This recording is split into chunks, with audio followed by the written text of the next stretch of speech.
એકવાર કૃષ્ણે સાંભળી લીધી ને તો જીવનમાંથી વ્યથા દુવિધા બધું દૂર થઈ જશે. પણ એકવાર ભગવાનને પ્રાર્થના સાચા દિલથી પ્રાર્થના કરવી જોઈએ. સાચા દિલથી પ્રાર્થના કરીએ તો પ્રભુ રાજી થાય.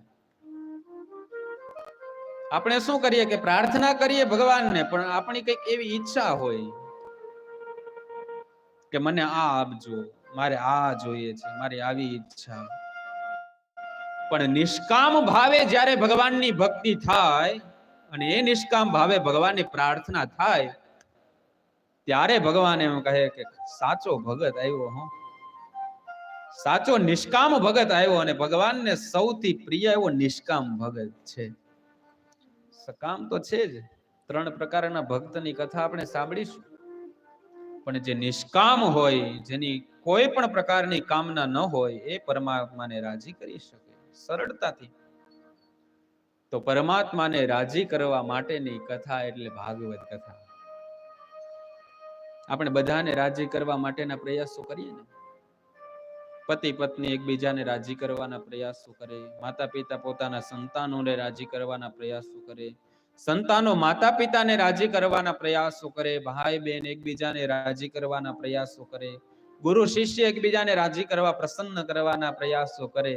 પણ આજે આપણે એ બધા લૌકિક સંબંધોને છોડી અલૌકિક પરમાત્માને રાજી કરવા હોય, પરમાત્માને રાજી કરવા માટેનો પ્રયાસ કરવા 7 દિવસનો અમૂલ્ય સમય છે.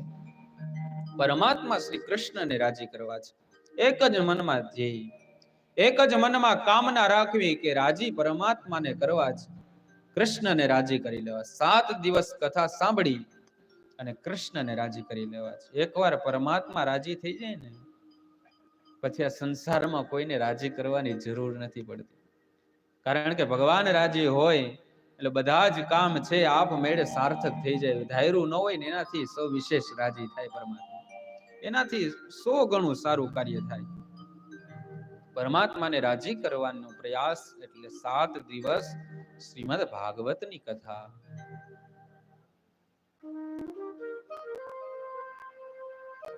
ભાગવતજીનો મહિમા, ભાગવતજીનું મહાત્મ્ય, ઘણા બધા પુરાણોએ ભાગવતજીનું મહત્વ બતાવ્યું છે કે ભાગવતજી એટલે શું.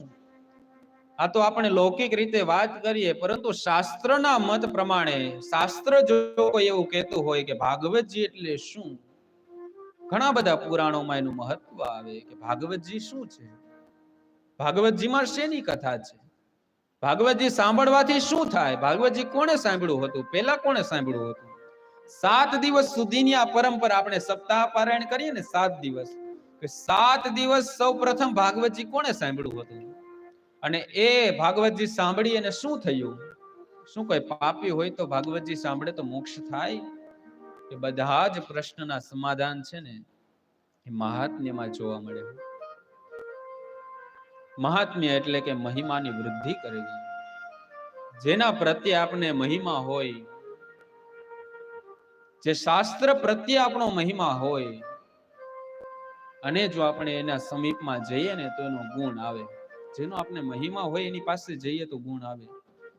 મહિમા ન હોય તો અવગુણ આવવાની સંભાવના થોડી ઘણી રહે. આવે એવું જરૂરી નથી, પણ જો મહિમા ન હોય તો અવગુણ આવવાની સંભાવના થોડી ઘણી રહે.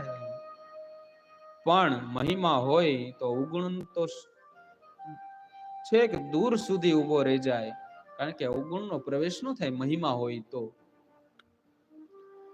તે મહિમાને વૃદ્ધિ કરવા માટેની કથા એટલે ભાગવતની કથા છે, મહાત્મ્યની કથા. મહિમા હોય તો બધું થાય, મહિમા વગર કઈ ન થાય. તો ભાગવતજીનો મહિમા છે, ભાગવતજીનું મહાત્મ્ય છે, તે સ્કંદ પુરાણ અને પદ્મ પુરાણમાં લખાયેલું છે. સ્કંદ પુરાણ અને પદ્મ પુરાણ છે તે સતતને માટે ભાગવતજીની મહત્તાનું ગાન કરે છે કે ભાગવતજી શું છે, ભાગવતજી સાંભળવાથી શું થાય, ભાગવતજીનું રસપાન કરવાથી શું થાય, ભાગવતજીને જીવનમાં ઉતારવાથી શું થાય, તેનું મહાત્મ્ય છે તે પદ્મ પુરાણ અને સ્કંદ પુરાણમાં લખાયેલું છે.